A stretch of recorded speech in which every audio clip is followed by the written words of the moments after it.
Hello everyone. So we are discussing the back exercise questions of the chapter Chemical Bonding and Molecular Structure, and today we will discuss question number 32. So here the question is distinguish between a sigma and a pi bond. क्या करना है बेटा, आपको differentiate करना है between a sigma bond and a pi bond. बहुत important question है. Sigma bond and pi bond हमें अच्छे से समझ आना चाहिए बेटा कि कैसे फॉर्म होते हैं और उनकी क्या क्या कैरेक्टरिस्टिक्स होती हैं. तो यहाँ पर आप एक काम करेंगे, एक तरफ हम बात करेंगे बेटा सिग्मा बॉन्ड की और दूसरी तरफ हम बात करेंगे पाई बॉन्ड की. पहले हम सिर्फ समझेंगे यहाँ पर, फिर देखेंगे कि आंसर में लिखना कैसे है. ठीक है. सिग्मा बॉन्ड कैसे बनते हैं बेटा? सिग्मा बॉन्ड बनते हैं हमेशा हेड ऑन ओवरलैपिंग से. किससे बनते हैं? Head on overlapping. जो ऑर्बिटल्स होते हैं वो एक दूसरे के साथ ओवरलैप करते हैं. अब जो ओवरलैपिंग हो रही है वो ओवरलैपिंग दो तरीके से हो सकती है बेटा. एक ओवरलैपिंग कैसे हो सकती है? हेड ऑन, या फिर इसी को हम बोलते हैं एंड टू एंड ओवरलैपिंग. क्या बोलते हैं बेटा? End to end overlapping. और दूसरी ओवरलैपिंग कैसे हो सकती है बेटा? दूसरी ओवरलैपिंग हो सकती है साइडवेज. इसी को साइड वाइज भी बोलते हैं या फिर side wise overlapping. Clear? Sigma bond generally बनता है बेटा जब ऑर्बिटल्स एक दूसरे को अप्रोच करते हैं थ्रू द इंटरन्यूक्लियर एक्सिस. मतलब इंटरन्यूक्लियर एक्सिस हम कह सकते हैं वो एक्सिस है जिससे जो ऑर्बिटल्स अप्रोच कर रहे हैं एक दूसरे को, और जब ओवरलैपिंग होगी तो वहां पर सिग्मा बॉन्ड बनेगा. इसी को हम बोलते हैं head on overlapping, end to end overlapping या फिर एक्सियल ओवरलैपिंग. ठीक है. कैसे कैसे बन सकता है ये? देखो, ये बन सकता है by S S overlapping. S S overlapping में क्या होगा बेटा? एक ही एस ऑर्बिटल था आपके पास, फिर एस ऑर्बिटल ने ओवरलैप किया एक दूसरे एस ऑर्बिटल के साथ, और यहां पर फाइनली आपको क्या मिलेगा? एस एस ओवरलैपिंग मिलेगी. तो एक ऑर्बिटल था ये और एक दूसरा ऑर्बिटल इसके साथ ऐसे ओवरलैप कर गया. ठीक है. इसको बोलेंगे S S overlapping. This is the S orbital, this is the S orbital and ये एस एस ओवरलैपिंग. और कैसे बन सकता है बेटा sigma bond? By S P overlapping. S P overlapping का मतलब क्या हुआ? ये आपके पास है एक एस ऑर्बिटल एंड ये है दूसरा एक पी ऑर्बिटल, और ये ओवरलैप कर रहे हैं बेटा एक्सियली. एक्सियली मतलब इंटरन्यूक्लियर एक्सिस.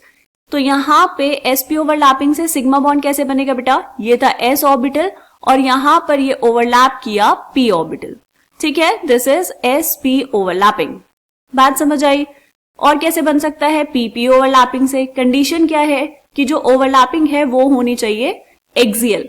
मतलब यहां पर एक ऑर्बिटल अगर ये है पी ऑर्बिटल और दूसरा पी ऑर्बिटल है आपके पास ये, तो अगर सिग्मा बॉन्ड फॉर्मेशन होगा तो ओवरलैपिंग कैसे होगी बेटा?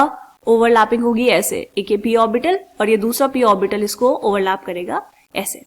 ठीक है. तो यहां पर बनेगा पी पी ऑर्बिटल से सिग्मा बॉन्ड. क्या ये समझ आया? ओके. और ये जो पी पी ऑर्बिटल्स ओवरलैप कर रहे हैं बेटा, ये कौन से ऑर्बिटल हैं? Half filled P orbitals.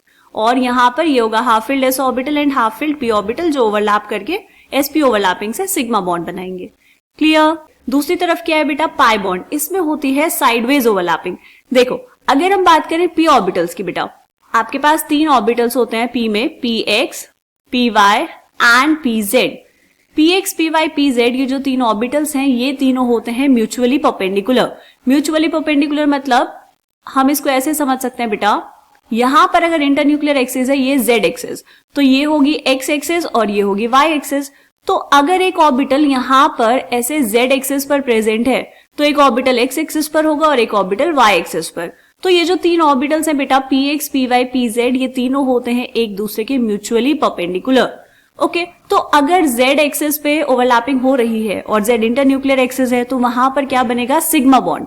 और अब आपके पास जो ये पी एक्स ऑर्बिटल होंगे ये कैसे ओवरलैप करेंगे बेटा? ये ओवरलैप करेंगे साइडवेज. देखो यहां पर ये है आपके पास एक पी ऑर्बिटल एंड ये है एक पी ऑर्बिटल. हमने ये वाला क्यों लिया बेटा? ये वाला इसलिए क्योंकि पी जेड, अगर इसको हम पी जेड मान लें तो ये तो ऑलरेडी सिग्मा बॉन्ड बना चुका है. तो फ्री कौन से होंगे? P X and P Y.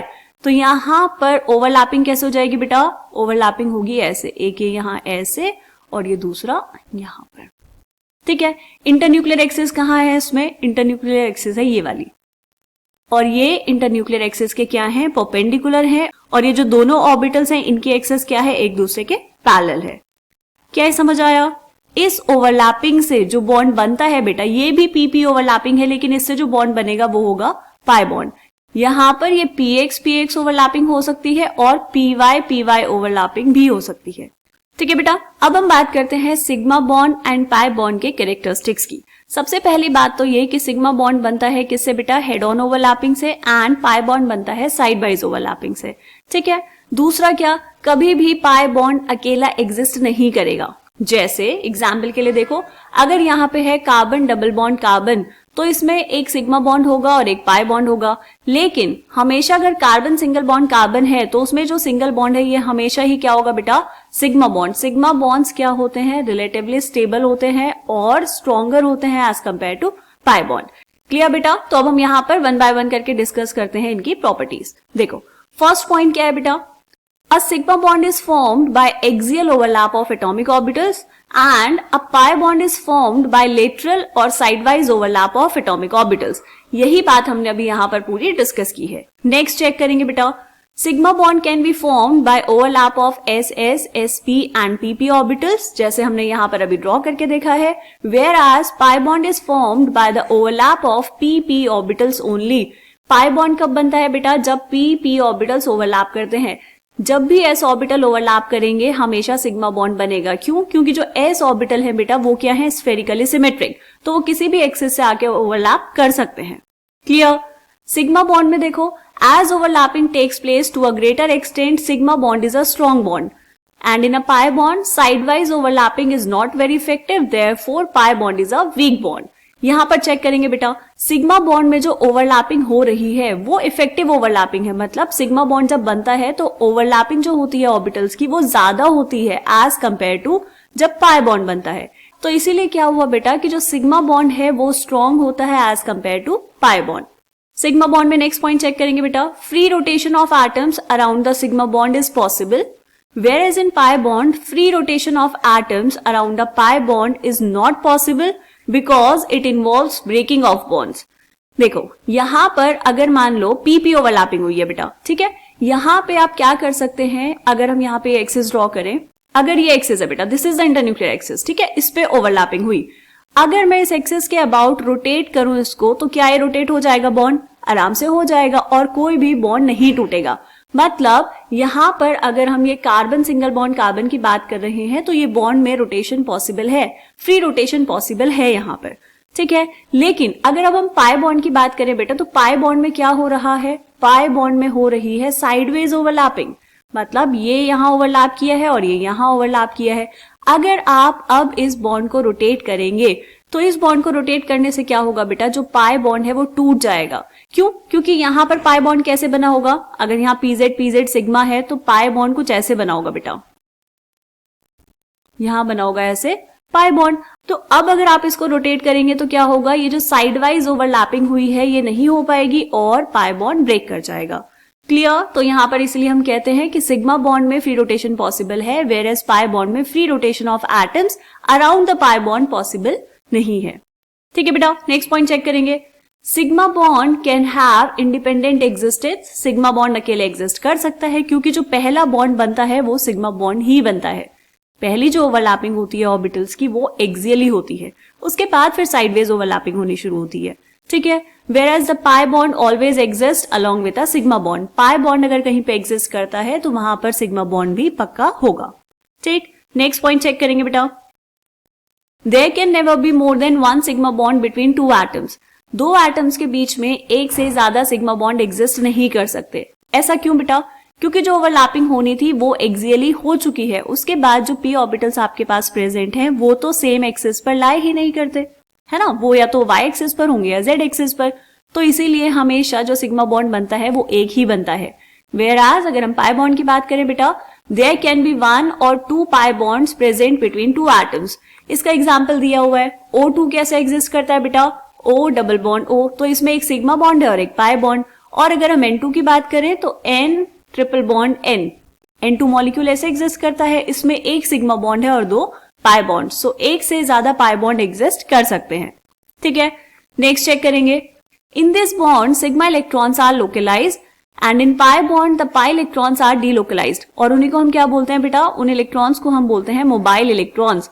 हम रेजोनेंस अच्छे से पढ़ चुके हैं। सिग्मा बॉन्ड में जो सिग्मा इलेक्ट्रॉन्स है वो लोकलाइज्ड है, मतलब मतलब जो इलेक्ट्रॉन्स हैं या फिर जो इलेक्ट्रॉन डेंसिटी है वो दो एटम्स के बीच में ही रहने वाली है। वेयरएज जब हम पाई बॉन्ड की बात करते हैं बेटा, तो पाई बॉन्ड में जो पाई इलेक्ट्रॉन्स प्रेजेंट हैं वो होते हैं डिलोकलाइज, वो रेजोनेंस आपको शो कर सकते हैं। क्लियर। नेक्स्ट पॉइंट क्या है बेटा, the shape of the molecule is determined by the sigma bond present in the molecule.